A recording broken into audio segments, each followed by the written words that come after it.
में गुरु के समीप बैठ कर के अध्यात्म चिंतन किया जाता है।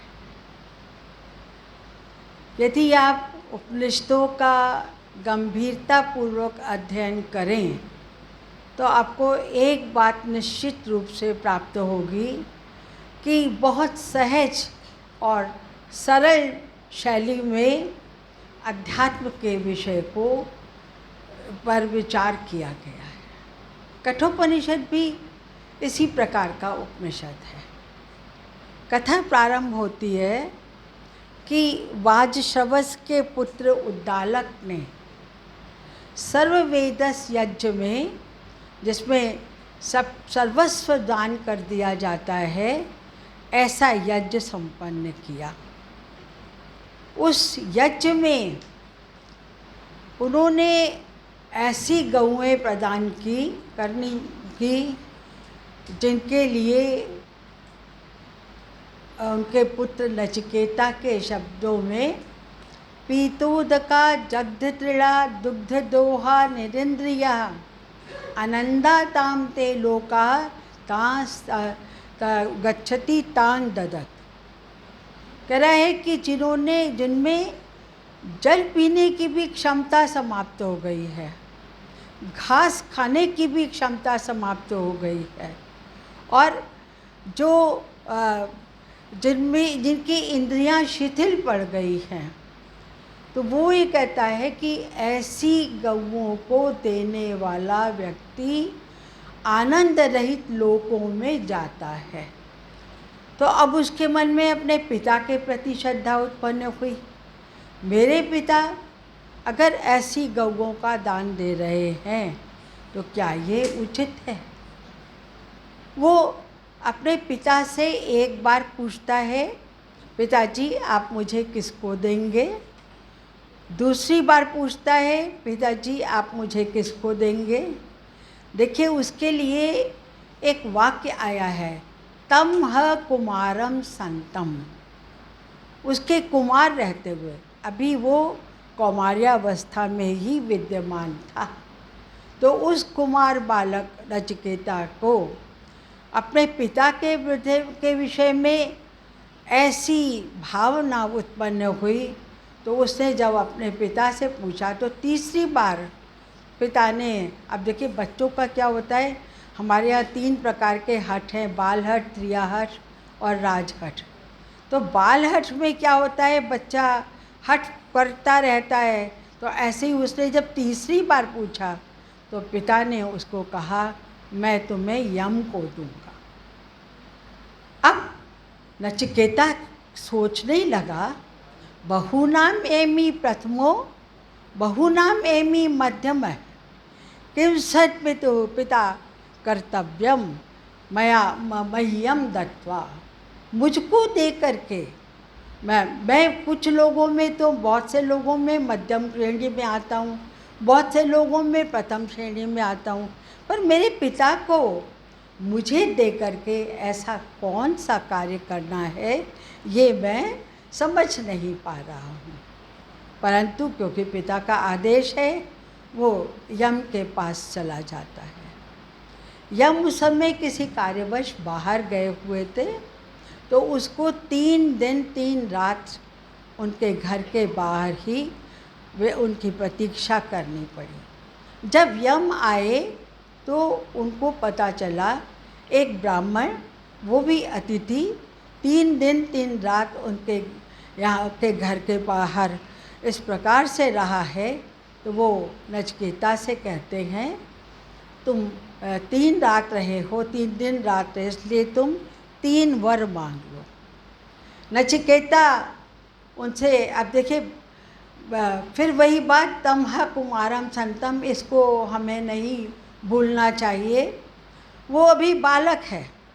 बच्चे क्या करते हैं, कोई काम गलत कर जाते हैं, पर माता पिता से डरते हैं कि हमसे ये गलती हो गई है, वो पता नहीं मुझे क्षमा करेंगे कि नहीं करेंगे।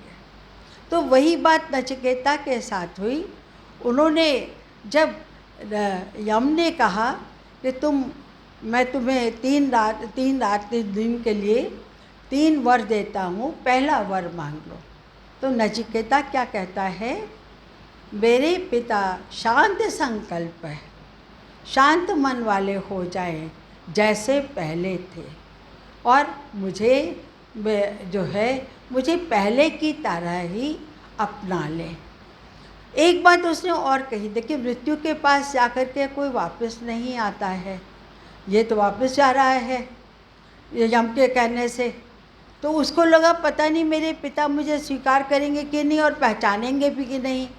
तो वही कहता है मेरे पिता मुझसे मिलकर के शांत संकल्प हो जाए, उनका क्रोध शांत हो जाए और मुझे यहाँ से जाने पर वो पहचान भी ले। तो हम कहते हैं ठीक है, ऐसा ही होगा, और उसको आश्वस्त कर देते हैं। इस वरदान को पाकर के नचिकेता भी आश्वस्त हो जाता है, और यम तो है ही, उन्होंने उसको एक वर दे दिया। अब यम कहते हैं कि तुम दूसरा वर मांग लो। देखिए एक छोटा बालक है, पर आप उसके जरा वर मांगने की या उसके बाद वार्तालाप का रूप देखिए। वो जब उससे कहते हैं अब दूसरा वर मांगो, तो वो कहता है यज्ञीय अग्नि, कह रहा है कि स्वर्गे लोके न भयम किंचित अस्ति, स्वर्ग लोक में कोई डर नहीं है, और आपके पास आ गया हूँ तो बिल्कुल भी डर नहीं होगा, पर मुझे स्वर्गीय अग्नि के विषय में मैं जानना चाहता हूँ। यम ने भी उसको जितनी ईंटें उसके लिए चयन की जाएगी, जिस प्रकार से उस अग्नि के लिए व्यवस्था की जाएगी, उसको सविस्तर बतला देते हैं। और उसके बाद में यम नचिकेता से जो कुछ उन्होंने बतलाया था उसको जानना चाहते हैं कि उनको उसे समझ भी आया कि नहीं। तो नचिकेता ने उनको तथावत सुना दिया जैसा कि यम ने उसको बतलाया था। यम उसकी इस बात से बहुत संतुष्ट होते हैं और उसे कहते हैं कि मैं तुम्हें एक और वर दे रहा हूँ, और वो वर क्या है, आज से ये अग्नि त्रिनाचिकेत नाम से तुम्हारे नाम से ही विख्यात होगी। तो देखिए यम के पास जाकर के नचिकेता जैसा छोटा बालक कुछ भी मांग सकता था, पर इस प्रकार के ज्ञान को प्राप्त करने की इच्छा नचिकेता जैसे बालक को ही हो सकती है। अब यम कहते हैं चलो अब तुम तीसरा वर मांग लो। तो नचिकेता कहता है ये यम विचिकित्सिते, जो ये जिज्ञासा है कि लोग मर के रहते हैं अथवा नहीं रहते हैं, तो आप मुझे यह बतलाइए कि मृत्यु के बाद में क्या स्थिति होती है। अब यम तो नचिकेता के मुख से इस प्रकार का प्रश्न सुन करके हतप्रभ रह जाते हैं। वो उसे विभिन्न प्रकार के प्रलोभन देते हैं। वो कहते हैं देखो बहुत सारे तुम पुत्र और पौत्र मांग लो, जितना धन मांगना चाहते हो मांग लो, जो कुछ भी तुम चाहते हो, सांसारिक जो भी सुख चाहते हो तुम मांग लो, पर मृत्यु के विषय में मत पूछो। नचिकेता कहता है नहीं, मैं तो केवल मृत्यु के विषय में ही जानना चाहता हूँ। उससे कहा बहुत धन मांग लो, तो वो कहता है एक उससे बहुत बड़ी बात जो प्रत्येक व्यक्ति को अपने जीवन में ध्यान रखनी चाहिए। छोटा बालक है पर कह रहा है नहीं वित्तेन तर्पणीयो मनुष्यो, मनुष्य धन से संतुष्ट नहीं रह पाता है। देखिए सारे ग्रंथ इसी बात से भरे हुए हैं कि सब कुछ, सारी तृष्णाएं समाप्त हो जाती हैं, पर एक ये जो धन की तृष्णा है, क्योंकि प्रत्येक कुछ व्यक्ति अधिक से अधिक मांगने की इच्छा करता है। तो नचिकेता कहता है कि मुझे धन की कोई आवश्यकता नहीं है। और उन्होंने कहा ना कि बहुत सारे पुत्र ले लो, पौत्र ले लो, ये उन्होंने कहा इमारत सतूरिया, बहुत सारे घोड़े इत्यादि जो तो उसने कहा ये सब आपके ही रहे हैं, मुझे नहीं चाहिए, मुझे तो केवल मृत्यु के विषय में ही जानना है। और मैं कोई तो ये भी एक प्रकार का उसका दुराग्रह था कि वो केवल मृत्यु के विषय में ही जानना चाहता है। देखिए, अगर उपनिषद की मूल उद्देश्य को देखिए तो उपनिषद में जहाँ अभी तक तो बड़ी रोचक कथा चल रही थी, वहाँ उसको एक गंभीर स्थिति में ले जाते हैं। वहाँ पर मृत्यु की प्रत्येक स्थिति को बहुत विस्तार से यमराज बतलाते हैं। और वो आत्मा के विषय में बताते हैं, ना जायते मृते वा कश्य, ये कभी उत्पन्न होता है या मरता नहीं है। और यदि कोई इसको मारा हुआ मानता तो क्या है, वो कोई उत्पन्न होने वाला या मारा जाने वाला मानता है, भव तो न भी जानी, तो दोनों में से कोई भी नहीं जानता। ना अयम हन्यते ना हत है, ना ये मारा जाता है और ना ही मारा गया है। तो आत्मा के अजरता और अमरता के विषय में बहुत विस्तार से यहाँ पर यमाचार्य ने बतलाया है। एक बात और, अगर आप इस संदर्भ को देखिए, इसमें कठोपनिषद में 2 अध्याय हैं और प्रत्येक अध्याय में 3 वल्लियाँ हैं। तो पहली 2 वल्ली तो उसके 2 वरदानों पे निकल जाती है। तीसरी वल्ली में जब वो बताते हैं तो वैसे तो एक प्रकार से समझना चाहिए कि ये वल्ली, ये इसमें नचिकेता की और यम की कहानी समाप्त हो जाती है, क्योंकि यहाँ कंक्लूड कर देते हैं कि नचिकेता के इस उपाख्यान को जो कोई सुनेगा वो अनंत लोक को प्राप्त करेगा, अनंत लोक। परंतु नहीं, दूसरा अध्याय जो है उसकी 3 वल्लियों में आत्मा के विषय में बहुत गहन चिंतन किया गया है। और एक बहुत बड़ी बात की गई, आत्मानं रथिनं विद्धि शरीरम रथमेव तु। आत्मा को रथी मानो, शरीर को रथ मानो, और क्या क्या है, बुद्धि तो सारथी मानो, बुद्धि को उसके सारथी मानो, और मन है प्रग्रह में मन को उसकी लगाम मानो। एक बहुत बड़ी बात जहाँ इसमें ये कहा गया कि नहीं वित्तेन तर्पणीयो मनुष्यो, वही यहाँ पर इसमें एक और बहुत बड़ी बात कही गई, नयम आत्मा प्रवचने न लभ्यो न मेधया न बहुना श्रुतेन। ये आत्मा जो है वो प्रवचन से नहीं, लोग क्या करते जगह जगह देखिए उपदेश चले हैं, आत्मा ऐसी है, आत्मा ऐसी है, विभिन्न प्रकार की लोग कल्पनाएं कर लेते हैं। पर बिल्कुल उपनिषद ने स्पष्ट कर दिया, नयम आत्मा प्रवचन लभ्यो न मेधया न बहुना श्रुतेन। ना तो ये बुद्धि से पता चलता है, ना बहुत शास्त्रादि के श्रवण से।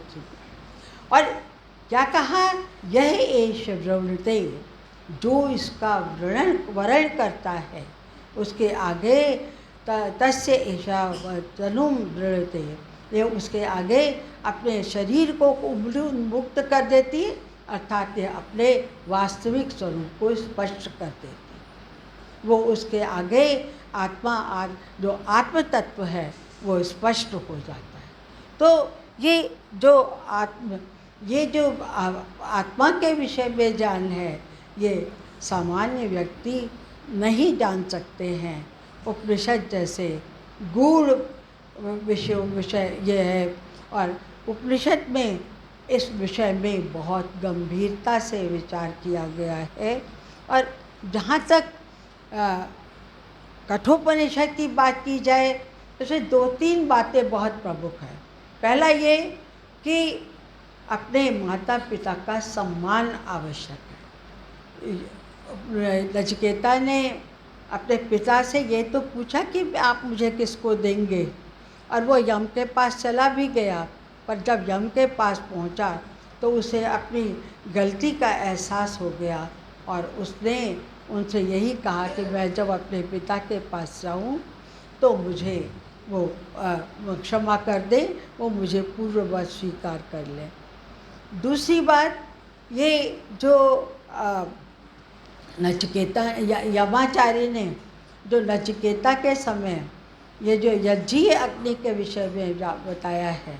देखिए, यज्ञ के लिए हम कहते हैं कि हमें यज्ञ करना चाहिए, यज्ञ के लिए ये सब प्रमुख अंग हैं, परंतु यज्ञ किस प्रकार करना चाहिए, कैसे करना चाहिए, उसकी संपूर्ण विधि जो है वो इस उपनिषद में यमाचार्य ने, और यम जैसा बतलाने वाला तो कोई मिल ही नहीं सकता।